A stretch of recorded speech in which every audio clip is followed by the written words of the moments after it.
Day is National Voter Registration Day, and both parties are working to get millennials registered ahead of the midterms. But there is a catch, because millennials aren't reliable voters. According to an NBC Gen Forward poll, 55% say they will probably or definitely vote in November.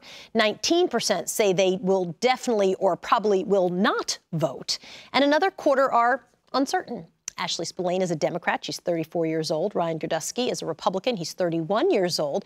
And nearly 2 years ago, just before the 2016 election, we spoke to both of you about your vote. So thanks for coming back. Thank you. Feels like it's gone by really fast. It has been very, very dramatic. And a little slow. Yeah, exactly. So let's talk a little bit about what motivates millennials to vote. Because as I just mentioned, the great news is that there's a lot of millennials. Kind of doesn't matter if they don't bother voting. What do you think are the issues that'll motivate millennials to vote? So young people, much like older people, care a lot about the economy. Young people also care about student loan debt, immigration, gun safety is a huge issue in this election.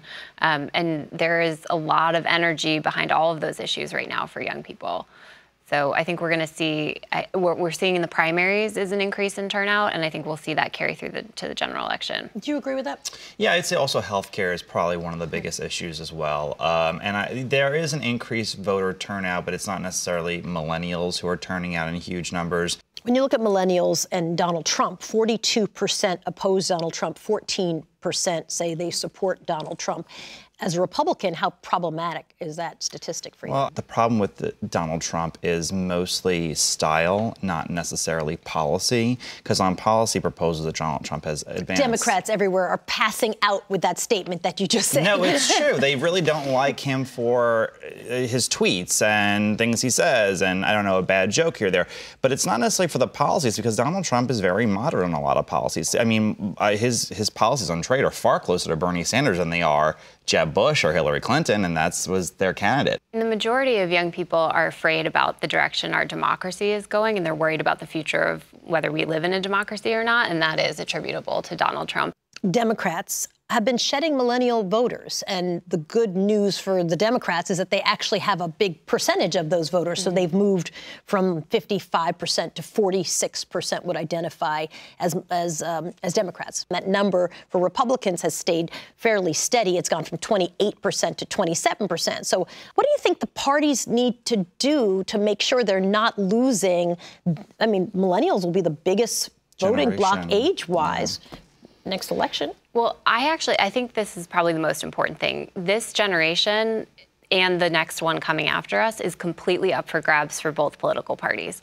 And I would say that's true of myself. A lot of young people, myself included, are frustrated with both political parties right now. And you have, I think, a number of great candidates running this year to push back on the same old policies and the same old talking points that we've seen over the last couple of years. And that's exciting to a lot of young people to get involved, but I don't think that that is necessarily means that young people are coming home to roost at the Democratic Party.